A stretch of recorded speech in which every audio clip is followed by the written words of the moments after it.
Hello guys, in today's video I'm going to show you how to fix easy anti-cheat not installed in Fortnite. So first of all, you want to go to library, find Fortnite, click on three dots, manage, then install location. You want to open install location, and then you want to close Epic Games completely.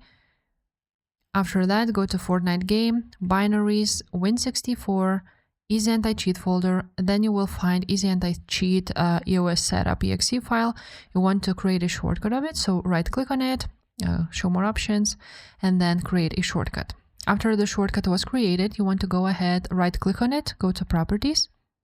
On properties, you want to write at the end of everything on the target, click space, and then write down repair. After that, click apply and OK.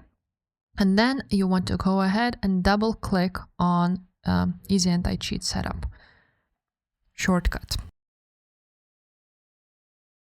Then you're gonna click yes, and the problem should be fixed. If this video was helpful, make sure to subscribe, and I will see you next time. Bye.